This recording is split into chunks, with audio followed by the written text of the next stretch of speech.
Kisah Orang Kudus. Hari ini, tanggal 13 April. 1. Santo Martinus pertama, Paus dan Martir. Martinus terpilih menjadi paus pada tahun 649.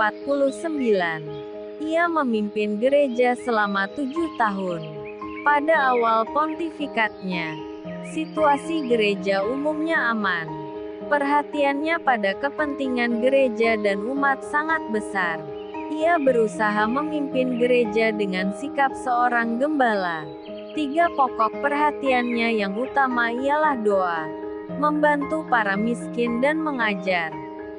Perhatiannya terhadap nasib kaum miskin sangat besar sehingga ia sendiri pun hidup dalam kondisi serba kekurangan.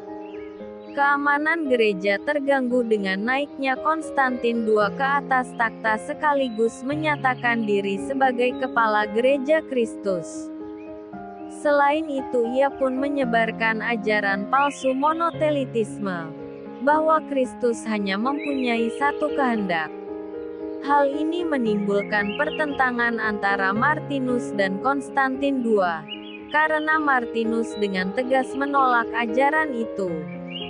Penolakan Martinus itu menimbulkan amarah besar di pihak kaisar, bahkan melahirkan rencana pembunuhan atas dirinya.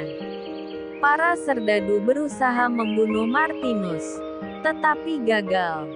Sebagai gantinya, Martinus yang sudah tua dan sakit-sakitan itu ditangkap dan diusung ke sebuah kapal yang hendak berangkat ke Konstantinopel.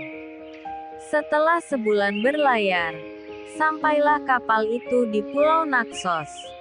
Di pulau itu, Martinus ditawan selama lebih dari 1 tahun dengan penderitaan yang mengerikan.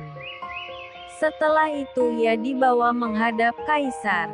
Ia dihadapkan kepada senat kekaisaran dan dihukum mati dengan berbagai tuduhan palsu. Pakaian pontifikatnya ditanggalkan dan ia dihantar mengelilingi kota seperti para penjahat. Hukuman mati ditangguhkan dan diganti dengan pembuangan ke sebuah tempat sunyi hingga kematiannya pada tahun 655, sesudah sempat menderita sakit dan kelaparan. 2. Santa Margareta dari Metola, pengaku iman. Margareta lahir di Metola, dekat Florence, Italia pada tahun 1287. Kondisi tubuhnya menyedihkan karena ia pendek, bungkuk, pincang dan buta. Meski demikian, ia dengan senang hati menerima kondisinya itu. Ia dikenal sebagai anggota Ordo ketiga Santo Dominikus yang saleh, dan menaruh perhatian besar pada orang-orang sakit dan para tahanan di penjara. Orang tuanya kaya raya dan bangsawan itu merasa sungguh sedih bahkan merasa malu karena kelainan tubuh anaknya. Karena itu, ketika Margareta berumur 6 tahun, mereka mengurungnya dalam sebuah sel kecil di pegunungan Apennin selama 10 tahun. Dari sana mereka membawanya ke Città di Castello, dengan harapan bahwa ia dapat pulih dari keadaannya atas cara yang ajaib di sebuah tempat sakral di kota itu. Tetapi karena tidak terjadi suatu apapun atas diri Margareta seperti yang diharapkan, mereka meninggalkan dia sendirian di sana, lalu pulang ke rumah. Di kota itu Margareta diangkat sebagai saudara oleh pengemis di kota itu. Kepadanya ditunjukkan tempat-tempat strategis untuk mengemis, sekaligus sebuah tempat di mana ia dapat tidur dengan tenang.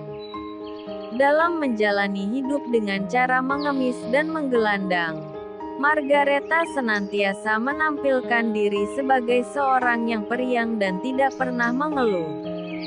Ia bahkan meneguhkan rekan-rekannya agar tabah dalam menanggung segala penderitaan yang menimpa diri mereka.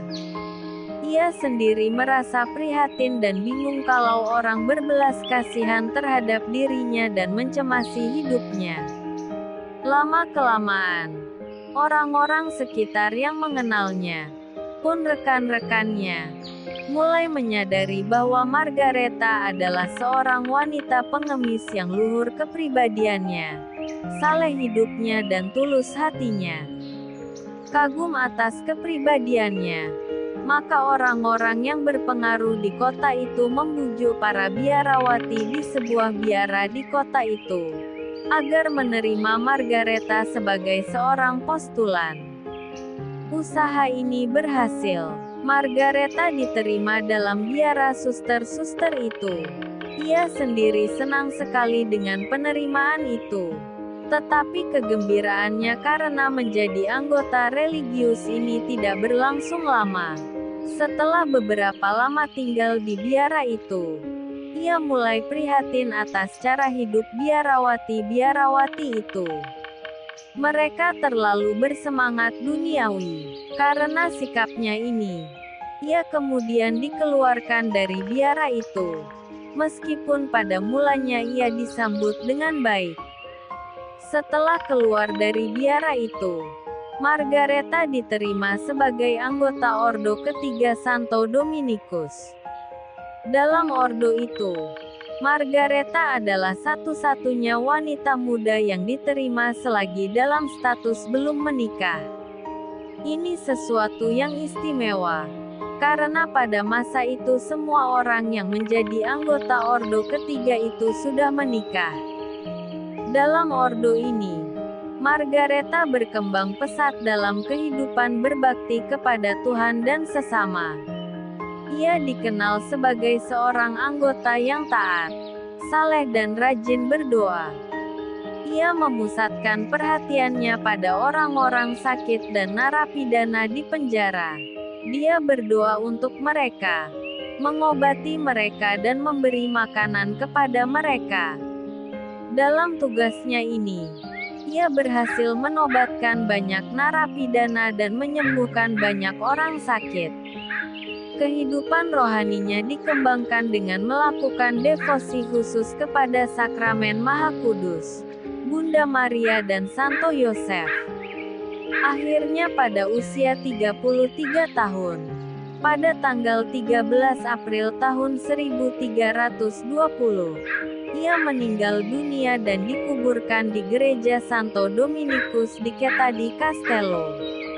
Paus Santo Martinus pertama dan Santa Margareta dari Mettola.